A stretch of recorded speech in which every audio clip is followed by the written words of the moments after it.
It's been a few months since the painful conversation with my sister Mariah, and things have only gotten worse between us. We've tried to rebuild the relationship, but it's like walking on eggshells. Every conversation feels loaded with tension.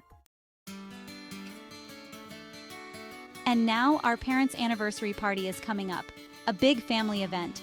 Part of me doesn't even want to go, but they're our parents, and despite everything, I want to be there for them. I can't avoid Mariah and Jake forever, even though the awkwardness between us is palpable. The party is in full swing, with music playing softly in the background, and people laughing and toasting to my parents' long and happy marriage. I'm doing my best to focus on the celebration, trying not to notice Mariah hovering across the room, watching me like a hawk. I can feel her eyes on me, her presence prickling at my skin, but I'm determined to stay cordial.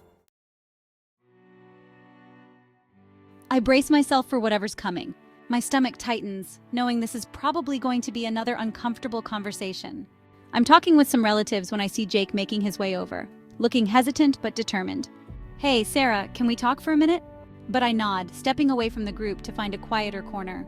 I glance across the room, seeing Mariah eyeing us from the corner. She looks tense, her gaze locked onto Jake and me like she's already suspicious of the conversation. Jake sighs as we settle into a more private spot, running a hand through his hair.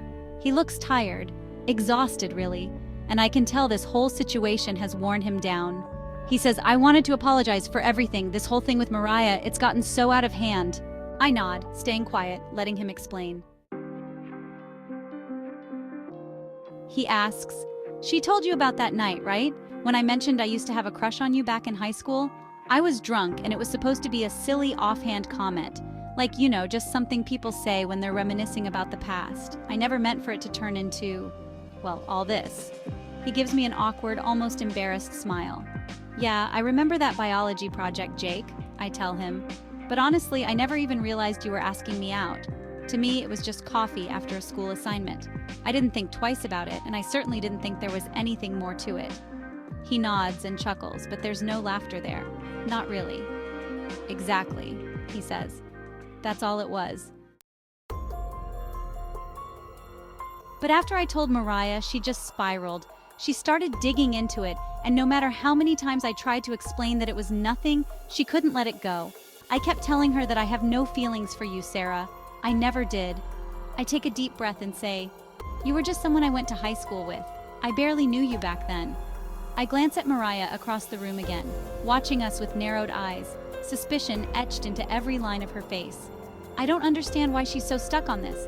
I've never given her, or you, a reason to think there was anything between us. "I don't get it either," he admits, "but it's been eating at her ever since. It's poisoned our relationship. I've tried to reassure her over and over again, but she just can't get over it. And the truth is, I don't think she ever will." We fall into silence for a moment, the weight of his words sinking in. I feel a deep sadness for him, for both of them. They'd started their marriage with such promise, but Mariah's jealousy had turned something that should have been inconsequential into a monster neither of them could control. "I'm really sorry it's gotten this bad. I never wanted any of this to happen. I was just happy for you two. I know, and none of this is your fault, Sarah. But Mariah and I are separated. I only came tonight because she asked me to. She doesn't want to announce it yet. She can't let it go. She's obsessed with this idea that I'm still thinking about you or comparing you to, and it's tearing us apart. I keep telling her there's nothing to get over, but it's like she doesn't believe me, no matter what I say." I blink in surprise. Even though I'd sensed the tension between them, I didn't realize it had reached the point of divorce. "I'm really sorry, Jake," I say. "I can't imagine how hard that must be for both of you." He nods, sighing heavily. "Yeah, it's been rough, but I've made peace with it. There's no fixing this if she can't trust me, or herself." Before I can say anything more, I notice Mariah making her way toward us, her face tight with suspicion. She's clearly upset that Jake and I have been talking for so long. As she reaches us, I can already see the anger brewing in her eyes. "What are you two talking about?" she asks sharply, crossing her arms over her chest. Her tone is defensive, accusatory. "Mariah, we're just talking," Jake says. "I'm explaining to Sarah that what happened in high school was nothing, and that this whole thing has been blown out of proportion." Mariah's face hardens. "You two seem awfully cozy for something that's nothing," she retorts. "Mariah, I don't know what you're thinking, but I've never had feelings for Jake," I say. "He was just a classmate, that's all." But it's clear my words aren't reaching her.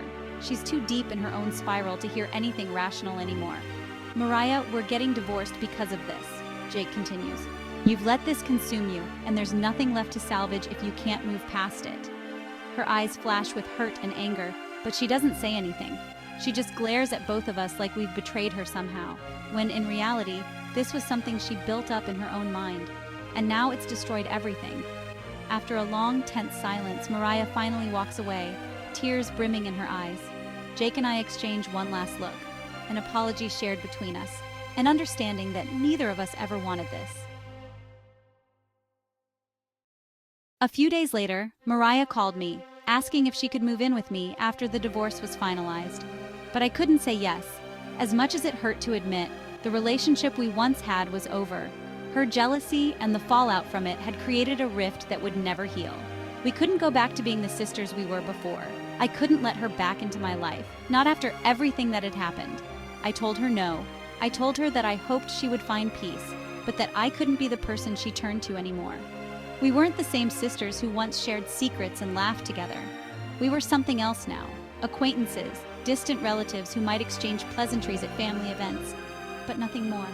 As painful as it was to accept, I knew in my heart that the relationship was beyond repair. I had to let go of the sister I once knew, and Mariah had to live with the consequences of the choices she had made. We would never be close again, and I finally had to accept that.